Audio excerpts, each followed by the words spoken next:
पढ़ेंगे Indian contract act. तो Indian contract act क्या है, देखिए कॉन्ट्रैक्ट एक्ट जो शब्द आया हुआ है वो सबसे पहले 25 अप्रैल 1872 को ब्रिटिश के संसद में वहाँ पे पारित हुआ है। उसके बाद हमारे भारत में, हमारी कंट्री में कब आया हुआ है इंडियन कॉन्ट्रैक्ट एक्ट? 1 अप्रैल 1872 को आया हुआ है, जिसमें ओवरऑल 226 सेक्शंस हैं। तो इन सेक्शंस के बारे में हम थोड़ा सा यहाँ पे देख लेते हैं। देखिए 1 से लेके 75 तक, ठीक है, सेक्शन 1 से लेके 75 तक जर्नल प्रोविजंस की बात की गई है, जिसमें कानून से जुड़े संबंध, जितने भी कानून से जुड़े रूल्स रेगुलेशन सिद्धांत हैं उनके बारे में बताया गया है इस इंडियन कॉन्ट्रैक्ट एक्ट में। फिर उसके बाद देखिए जो यहाँ पे 76 और 123, 76 to 123, इसमें क्या बताया गया है? सेल्स एंड गुड्स के बारे में बताया गया है कि कोई भी प्रोडक्ट हो गया, प्रोडक्ट कैसे सेल होगा, उसके क्या प्रोसीजर्स होंगे, उसमें ओवरऑल टैक्स क्या लगेगा, गुड्स क्या होते हैं, गुड्स में किस प्रकार के आइटम्स को इंक्लूड किया जाएगा। तो ये तमाम जानकारी हमें कहाँ से पता चलती है? तो 76 से लेकर 123 तक यहाँ हमें पता चलती है।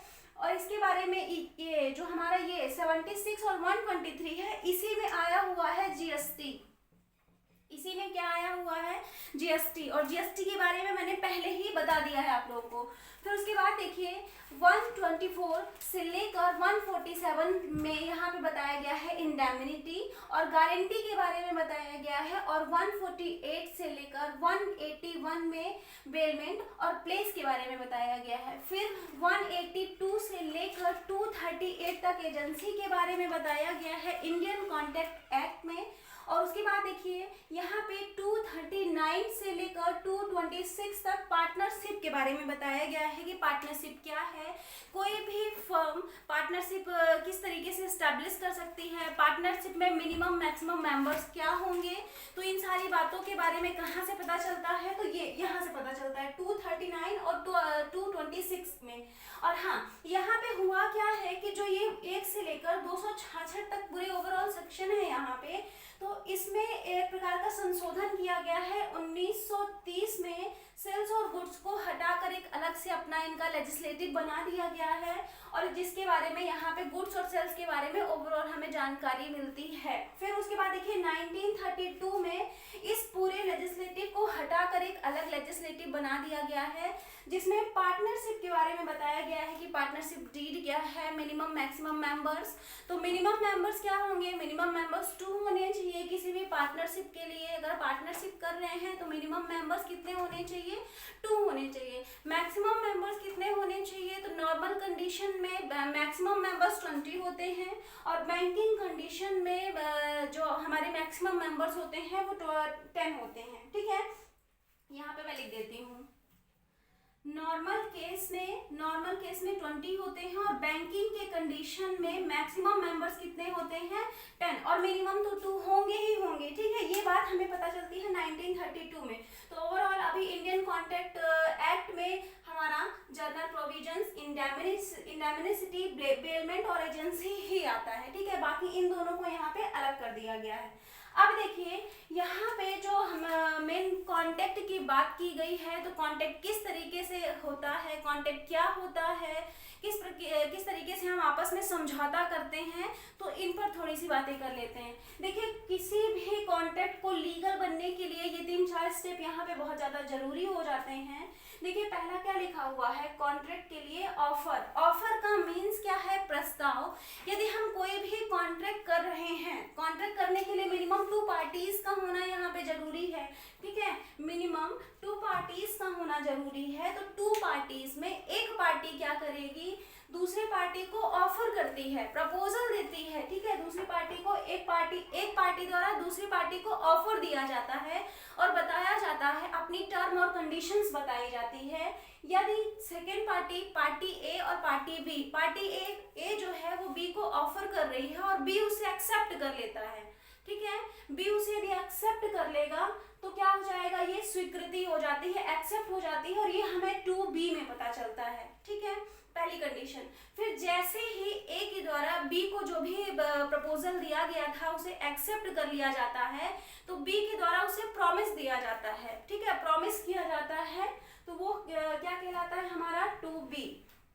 फिर उसके बाद देखिए क्या होता है कंसिडरेशंस। तो कंसिडरेशंस में क्या है, कंसिडरेशन का मीन्स क्या होता है, देखिए इसका मतलब क्या हुआ कि ए के द्वारा बताई गई बातें या फिर ए के द्वारा जो भी प्रस्ताव दिया गया है बी को, वो कैसा होना चाहिए, कंसिडरेशंस होना चाहिए, मतलब विचार करने योग्य होना चाहिए, ठीक है। हम किसी को ऐसा भी प्रपोजल नहीं दे सकते कि वो विचार करने के योग्य ही ना हो। अगर ऐसा प्रपोजल दिया जाए कि वो विचार करने के योग्य ही नहीं हो, तो आई थिंक वो जो ऑफर या प्रपोजल दिया जा रहा है वो एक्सेप्ट ही नहीं होगा। जब तक एक्सेप्ट नहीं होगा तो प्रॉमिस नहीं होगा, ठीक है। तो पहली बात क्या होगी, ऑफर किया जाएगा, सामने वाली पार्टी उसे क्या करेगी, एक्सेप्ट करेगी, एक्सेप्ट करने के बाद उसे प्रॉमिस कर दिया जाता है, ठीक है। और प्रॉमिस करने के बाद यहाँ पे इस विचार किया जाता है कि ए के द्वारा जो भी बातें कही गई हैं क्या उसे मान्य है, ओके। देन अगेन देखिए एग्रीमेंट, जैसे ही बी द्वारा प्रॉमिस कर दिया जाता है विचार करने के बाद, तो ये क्या बन जाता है, एक प्रकार का एग्रीमेंट बन जाता है, ठीक है। ये क्या बन जाता है, एग्रीमेंट बन जाता है, आपस में समझौता हो जाता है, ए और बी का आपस में समझौता हो जाता है यहाँ पे 2E में, ओके।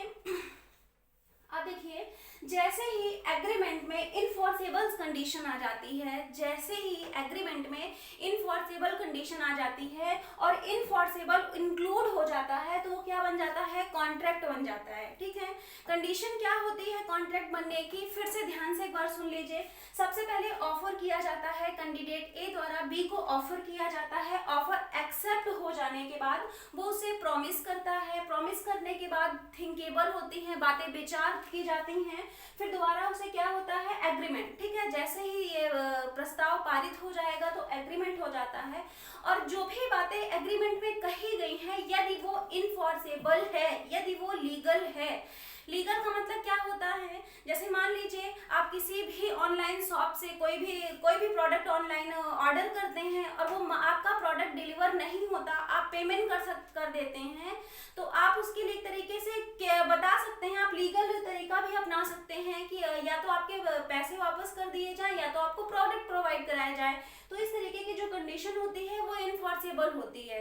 तो ये जैसे ही एग्रीमेंट में इनफोर्सेबल कंडीशन आ जाती है तो वो बन जाता है कॉन्ट्रैक्ट। कुछ कंडीशन ऐसी भी होती है ऑफर में और एग्रीमेंट में कि वो इनफोर्सेबल नहीं होता, ठीक है।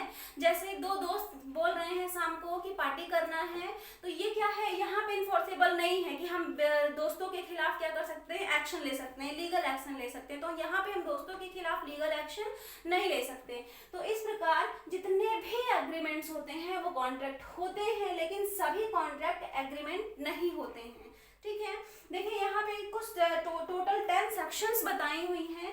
तो 10 सेक्शंस में ये बताया गया है कि किसी भी जो भी ऑफर किया जा रहा है, जो भी प्रस्ताव रखा जा रहा है, तो उसमें किन बातों को विशेष महत्व दिया जाता है। पहला क्या बता रहा है कि ऑफर और एक्सेप्टेंस होना चाहिए, ठीक है। ये प्रपोजल होना चाहिए और एक्सेप्टेंस होना चाहिए। ये फोर्सफुली नहीं हो सकता कि हम सामने वाली पार्टी को मजबूरन या जबरदस्ती तरीके से एक्सेप्ट करने के लिए मजबूर करें, तो ये कॉन्ट्रैक्ट नहीं होगा।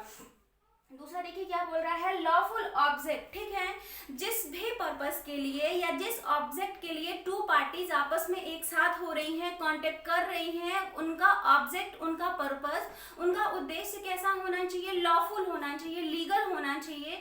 ऐसा नहीं होना चाहिए कि दो पर्सन मिल जाएं और बोले कि चलो तीसरे के यहाँ डकैती डालते हैं। तो इस प्रकार के जो कॉन्ट्रैक्ट होते हैं, ये एग्रीमेंट होते हैं, ये लीगल नहीं है, ये इंडियन कॉन्ट्रैक्ट एक्ट में नहीं बताया गया है, ओके। और इनका जो कंसिडरेशंस का मीन्स क्या है, विचार है, मैंने बताया अभी आपको। फिर कंप्लेंट पार्टीज, तो कंप्लेंट पार्टीज का मतलब क्या है कि जो दो पार्टीज आ रही हैं, आपस में एग्रीमेंट कर रही हैं, कॉन्टैक्ट कर रही हैं, वो कंप्लेंट होनी चाहिए। मीन्स उनकी एज 18 साल से ऊपर हो, मेंटली डिस्टर्ब ना हो, या किसी प्रेशर में आकर किसी भी प्रकार का कॉन्ट्रैक्ट साइन ना करें, मतलब वो वैध हो, लीगल हो, जो भी एक ह्यूमन में होना चाहिए, जो मतलब एक तरीके से मेंटली फ्री हो, ठीक है। फिर देखिए क्या लिखा हुआ है, फ्री कॉन्सेंट। तो इसका मतलब क्या है कि स्वतंत्र सहमति होनी चाहिए ऑफर में एक्सेप्ट करने के लिए स्वतंत्र सहमति होनी चाहिए। यदि ए के द्वारा बी को ऑफर दिया जा रहा है या प्रपोज किया जा रहा है तो इसकी ये फुली इंडिपेंडेंट हो इनकी बात को मानने के लिए। ऐसा नहीं होना चाहिए कि हम इसे जबरदस्ती तरीके से प्रपोजल को एक्सेप्ट करवा रहे हैं, नहीं। जैसे कि क्या एग्जांपल के तौर पर हम ले सकते हैं कि हमें 5 लाख रुपए चाहिए, तो हम किसी भी व्यक्ति के पास जिसे हमें जानकारी हो कि इसके पास 5 लाख रुपए कैश अवेलेबल है, तो बंदूक रख के उसे बोला जाए कि चलिए आप 5 लाख रुपए निकालो तुम, ठीक है, चलो 5 लाख रुपए निकालो, तो ना तो ये ऑफर है, ना ही एग्रीमेंट है और ना ही कॉन्ट्रैक्ट है। यहाँ पे स्वतंत्र सहमति नहीं है। तो ये ओवरऑल क्या हुआ हमारा इंडियन कॉन्ट्रैक्ट एक्ट, जो कि भारत में 1 सितंबर 1872 को आया है, मीन्स आज़ादी के बहुत पहले, ठीक है। जब भारत आज़ाद हुआ है उसके बहुत पहले ही ये कॉन्ट्रैक्ट हमारी कंट्री में आ गया है। और ये कॉन्ट्रैक्ट किसके थ्रू आया है? ब्रिटिशर्स के थ्रू आया है। ओके।